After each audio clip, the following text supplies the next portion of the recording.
Well, we have an interesting turn of events in terms of the world stage, especially in terms of China.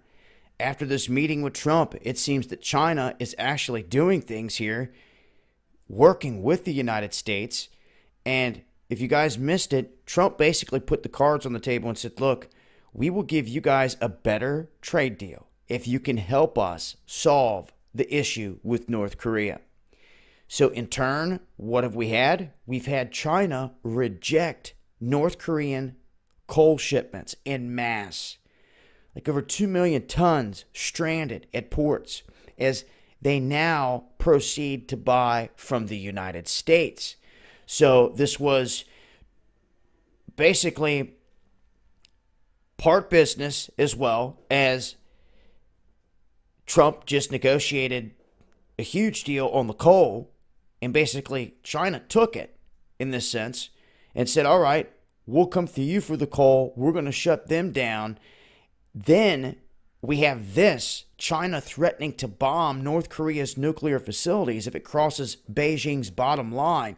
Now, what is interesting is when some big-time reports get out there and catch wind out of Beijing, sometimes communist China will clamp down and just remove the information. It's happened many times before. There was reports of 150-some thousand troops on the border, but we didn't have any proof. But then we got a video clip of, like a 10-second clip of massive amounts of Chinese troops building up. It was a newer clip, but we did not know where. So we couldn't say for sure if it was on the border or anything like that.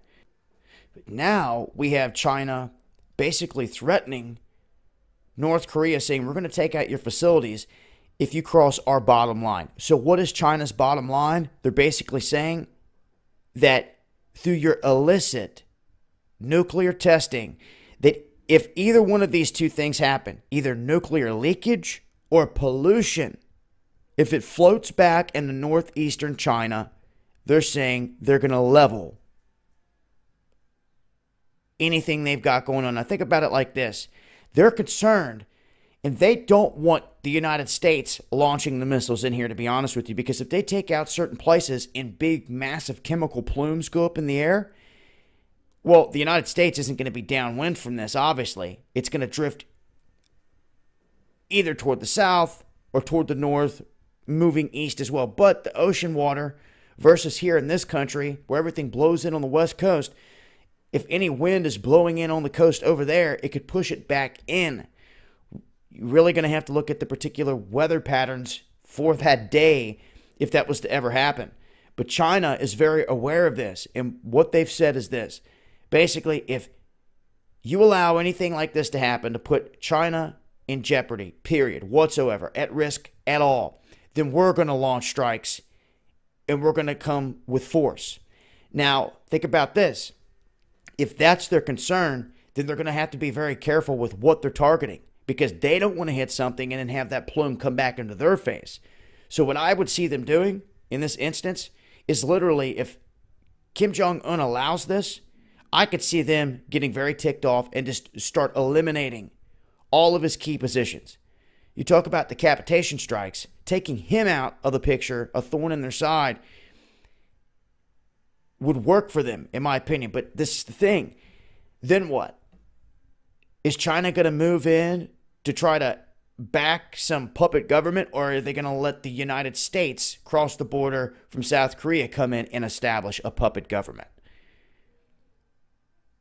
You see, and do you ever think that caught in the middle of this, these North Korean people are ever going to have a fair chance for establishing true peace and having a non-dictator in power?